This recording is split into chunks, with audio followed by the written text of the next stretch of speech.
Welcome to today's video on sedentary behaviour. In this video, we'll be looking to address the following questions. What is sedentary behaviour and how is it different from physical activity?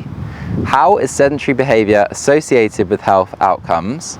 And what can we do to tackle the risks of sedentary behaviour? Well, to answer the first question, sedentary behaviour is defined as any waking activity characterised by a low energy expenditure, specifically less than or equal to 1.5 times an individual's resting metabolic rate, and in a sitting or reclining posture. This is different from physical activity, which usually refers to moderate to vigorous activities where energy expenditure is greater than 3 times an individual's resting metabolic rate.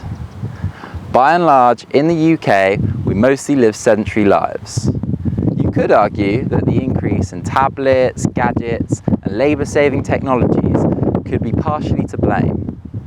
Even people who exercise daily may still be sitting at their desk at work for 8 hours plus.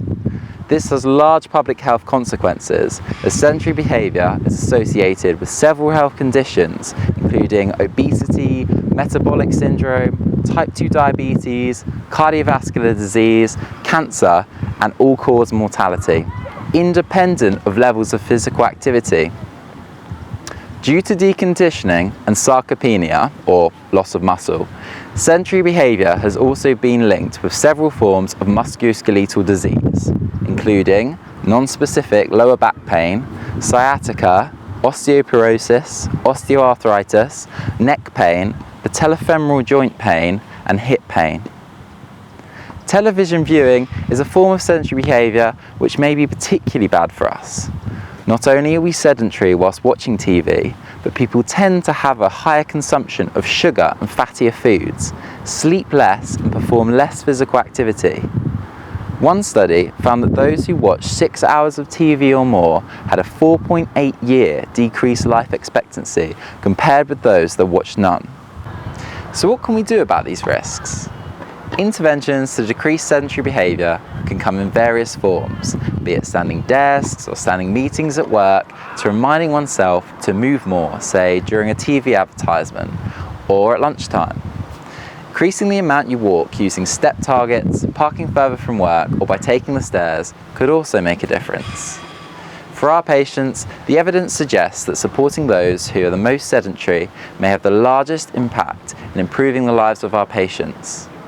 Furthermore, we can encourage our patients to be more physically active as well as less sedentary, as data suggests that being more physically active may reduce at least some of the negative effects of sedentary behaviour on mortality.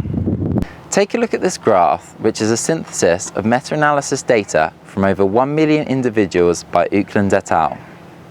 On the y-axis, we have the hazard ratio for all-cause mortality, which is a risk comparison with individuals who are the most active and least sedentary. The higher the hazard ratio, the higher the risk of mortality. On the x-axis, we have 4 groups distinguished by levels of physical activity measured by relative energy expenditure. Each group is then further divided by their levels of sedentary behaviour.